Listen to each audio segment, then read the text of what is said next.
Hi-ho, Focarinos. I hope you're all well. I thought I'd take a moment to record a quick video about the HSP315 reflective task assignment so you kind of get a little bit more detail about it and you understand it a bit better. Like all of my workshops, I suppose, focusing on a particular assignment, I have these daggy little graphics on the first slide. In this case, I have put together images about a particular incident, images of police officers reflecting with a little bit of research, because that's kind of what you're doing in this process. So, I've taken the Tony Abbott headbutting incident. It's quite a famous one that happened in Tasmania. It can be something like that, which is a fairly challenging incident. And then you need to reflect about that a little bit more and think about the different elements that made it challenging and difficult for you. After that, you need to be able to go and grab a little bit of research that's kind of related to those incidents. So what other incidents like that exist, and how have we done inquiries and research about them in the past to better understand how to do better practice in the future? And you basically need to bring all of those together and type up a little PowerPoint presentation. So this is a warning slide because it says, you cannot do this assignment the night before, challenge accepted. The truth is you absolutely can't. You really need to give yourself a bit of time and space to do this one. It's not going to be hugely taxing, but it will be something that requires a little bit of forethought. You won't be able to churn it out in 24 hours. Forewarning about that one. So the due date for the assignment is on the Milo site for you.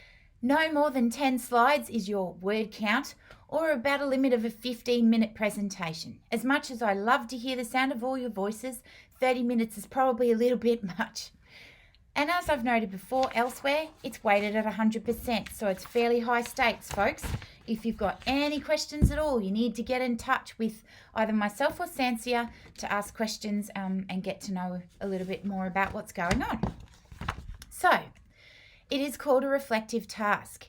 And this is where you think reflectively about your practice as an officer of Tasmania Police and record this reflective thinking process and how you might improve your future policing practice in a little particular area as an audio recorded oral PowerPoint presentation.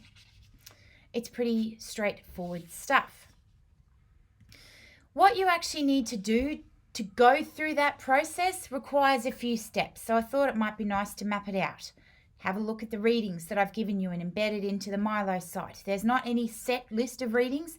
It's all embedded in the learning activities, so make sure you get in and read those.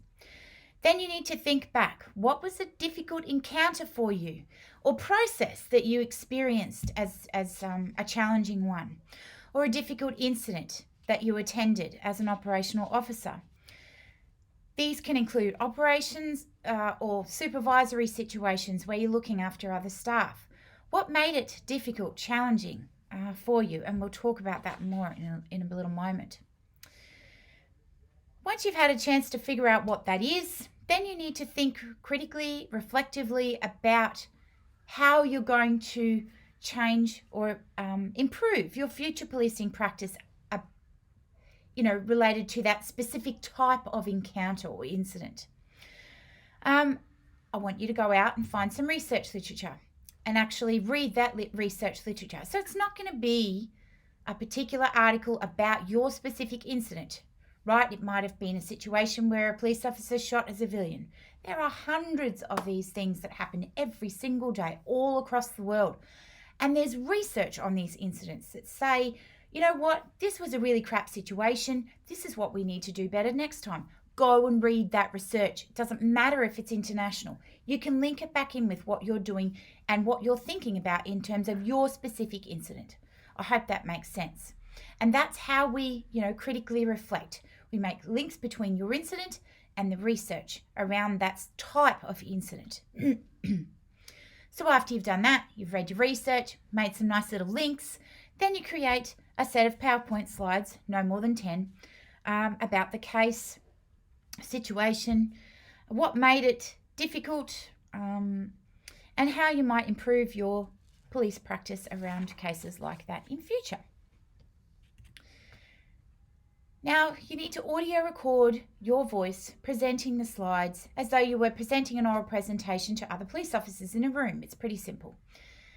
It should be about, 7 to 10, 15 minutes at the most, I would argue, in length. There's instructions up there for you that can help you step through the process. I've also put a video up there from the 4 Dummies thing about how to record a narrated PowerPoint presentation for dummies. It's really, really cool and very easy to understand. Then you submit your PowerPoint with audio recorded oral presentation onto the Milo site for grading. Now, most importantly, you should know that in this unit this semester, we haven't attached the assignments to Turnitin. Now, this means that you can submit your assignment to the Milo site and it's not made a public document. All right, so you can upload it and then we download it onto our computers. We mark them for you and then we re-upload your presentation with, comments attached and things like this.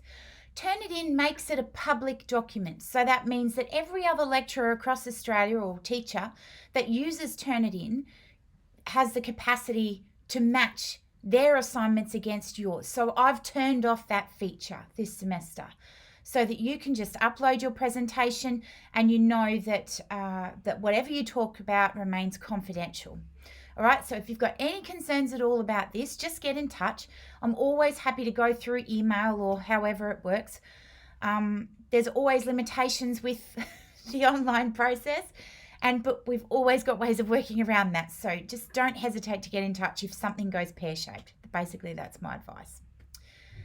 How do we define difficult? Because this one can be in itself interesting. This could be really anything about, what made you think about this particular incident. So it might be something where it was a case where you actually have lived experiences of the same type of situation, and that was made it challenging. It was challenging personally. It might be a situation where an officer that you were managing in that incident kept doing the same things over and over and you kept having to intervene and make the situation better, and that was why it was challenging. So there's so many different things that can make it challenging. Was your training knowledge insufficient? Were your communication skills insufficient? Did the interaction go badly for some reason? Did a person in crisis not respond well to your approach and you really can't figure out why? Did a process go wrong? Was the guidance or information from another officer incorrect? Was the legislation you were enacting completely inappropriate? Was the case just too complex? Was it the emotional toll that it took on you as a person? Difficult. Did you experience investigative difficulties with the situation? Or were there logistical difficulties that emerged? To help you think through these processes a little bit more, there's this really cool TED Talk online by a guy called Bill Crawford, and he outlines a particular process for critical reflection, and it's quite a good one. And it's even better because it's a video. You don't have to go and read anything. And it links in a lot with all of the other readings and stuff that I've put up online for you. But so what I've done is we've formulated a suggestive structure for this task based on his framework. So it's nice and simple. If you don't feel this framework's helpful for any reason, just get in touch with us and have a chat and we can talk about a different framework. If you want to, it's totally fine. Make sure you draw on and apply your set readings for the unit, making sure that you go through and you find additional stuff using the library databases and Google Scholar, and making sure that you actually include references. So a reference list at the end of your PowerPoint would be fantastic, and then in-text citations in your slides too, so that we can see that you're actually referencing that material in there, and in your talk, if you can possibly do it as well. And it's not just a list at the end, if that makes sense. So the suggested structure that I've got here is pretty basic. Introductory slide, of course you've got a title slide as well. Then you outline the incident or situation or process or whatever it might be. And this is where you answer the question, what happened? And you use sources and literature. And it could be media sources, other research literature that you've got to talk about that in your outline. Then you critically analyse the challenging or difficult situation, incident, process, whatever it might be.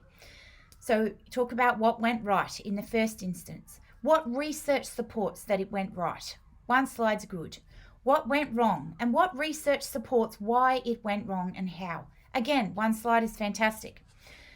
Then you talk about what we can actually learn from this. What does best practice research about these types of situations say about this, and how you can make your policing practice better in future? Okay, I have to be able to see this stuff in there. Then we've got a nice conclusion slide, pretty much one slide again, and a slide that you put your references on. Overall, this unit can be challenging technologically. Sometimes shit just doesn't work, and it can be really difficult for people. The ways that it doesn't work have been outlined up online, but I've got a little bit of extra information here for you.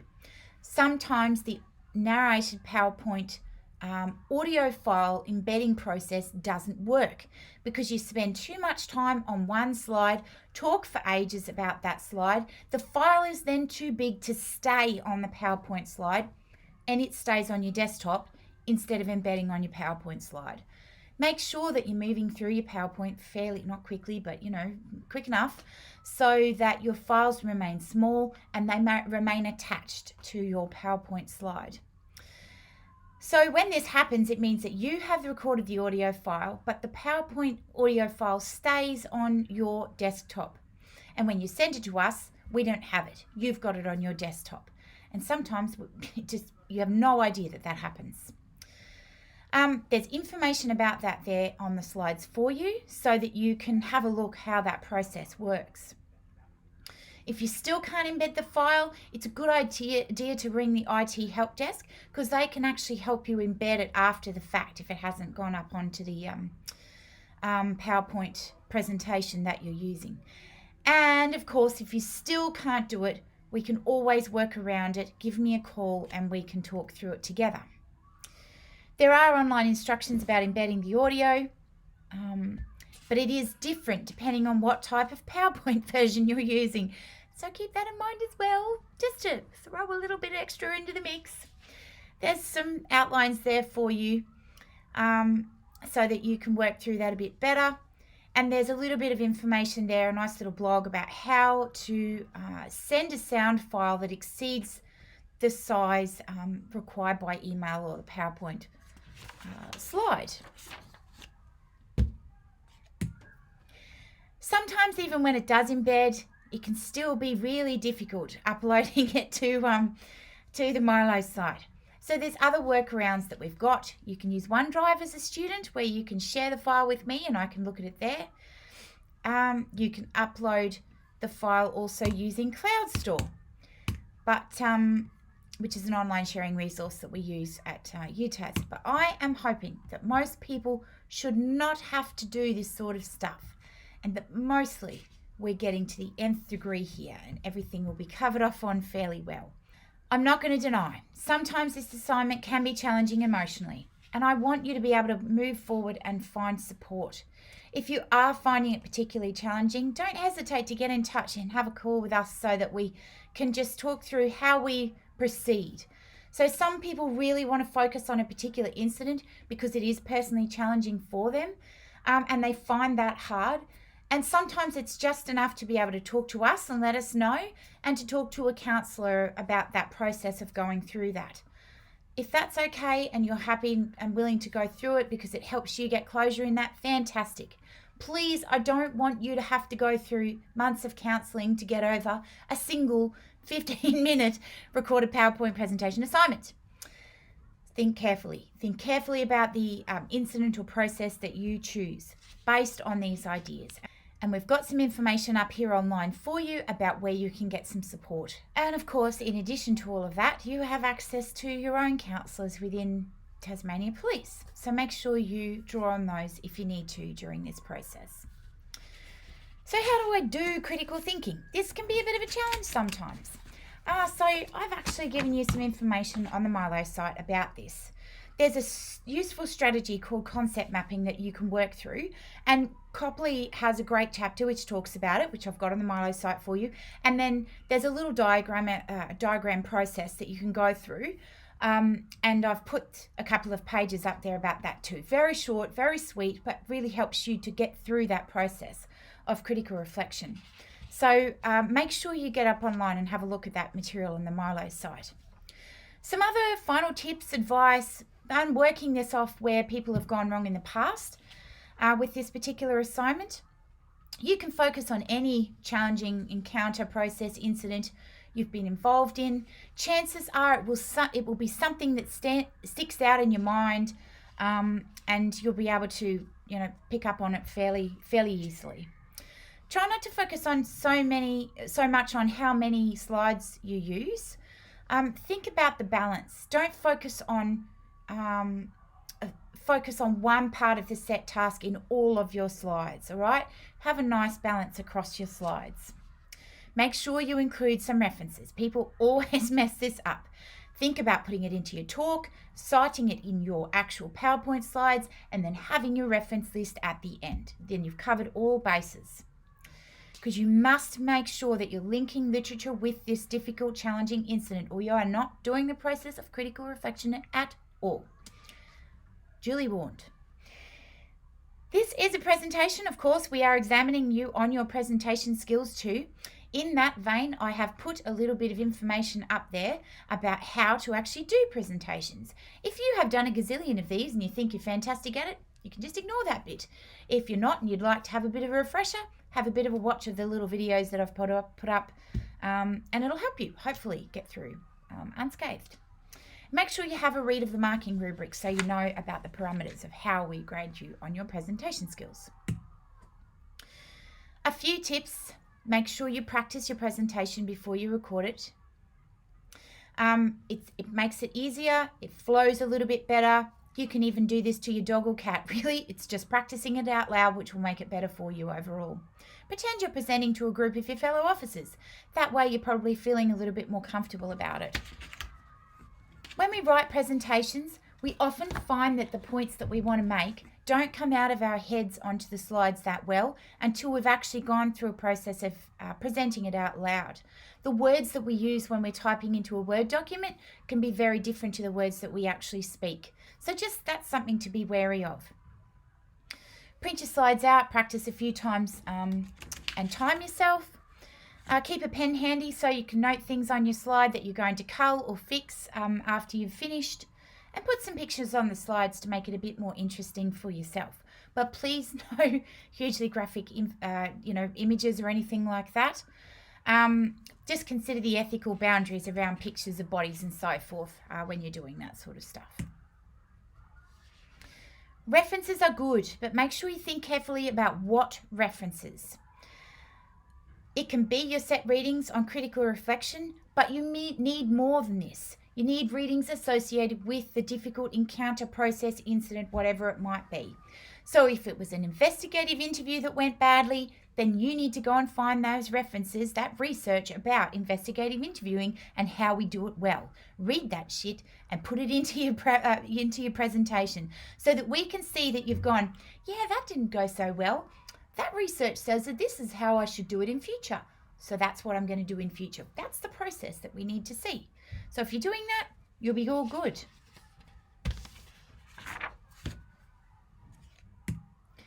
Make sure you don't put all your words on your slides. Have some dot points. Have a little bit of a section in the notes where you talk through it in a little bit more detail, or a Word document or something. But don't put all of your words on the slides. It can be a common trap. Make sure you think about your colour scheme. Using colour schemes that were really hard to read was one of the issues that we had in past assessments like this. So for instance, light blue writing on a dark blue slide. Those templates are great, but sometimes they can be completely unhelpful. So just give that some thought too. One of the other things that people did was not incorporating any research literature about best practice. Make sure you do that at some point. I have actually mentioned that.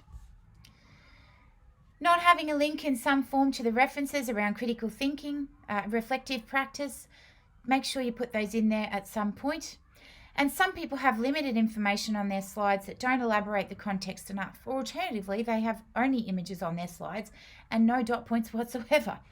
Get a nice balance. I try to think about PowerPoint presentations like this.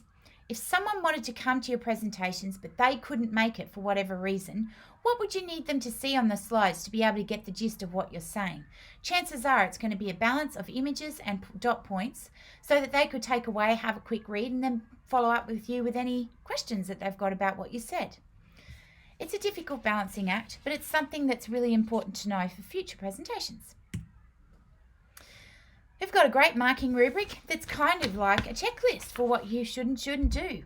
It's got a bit there about critically reflecting on difficult elements of police practice. Nice little section on addressing the set task. It's looking at the level of critical reflection as well. A significant discussion of future policing improved practice, for example. A focus on the specific encounter process or incident, so you're actually outlining it, and making sure that you're incorporating research literature. Then we've got identifying and analysing the social, cultural and historical context. And then you have to think about this context. High level of understanding or acknowledgement of specific historical, social, cultural context. It doesn't have to be all of them. It can be just part of them. So you might have had an encounter with an Aboriginal person and that it didn't go really well. And they said things in this encounter that really made you think for a long period of time. Then you go to the research that talks about the history of colonisation and you recognise that's the type of stuff that they were talking about in your encounter. You link those two together, you're identifying the social, cultural and even historical incidents in this particular case. So you've ticked that box. And then of course we've got that communication, oral presentation, PowerPoint presentation slides, number of references, making sure you've formatted it correctly, and you've got some Harvard referencing in there, although I really don't mind if you use any form of referencing, but Harvard's the one you probably know by now. There's a little bit there about how to structure a presentation, but I'm not going to go through that for you because there are some skills building stuff online for you that talks through that in quite a bit of detail. But basically introduction, body, conclusion is a pretty straightforward way of approaching it. There is an example of this assignment up on the Milo site for you that you can download and have a listen to so that you can see the types of parameters that we're looking for. And on that note, we are done. If you've got any questions, don't hesitate to get in touch. And I look forward to listening to your responses. Have a wonderful week and I'll see you all soon. Laters!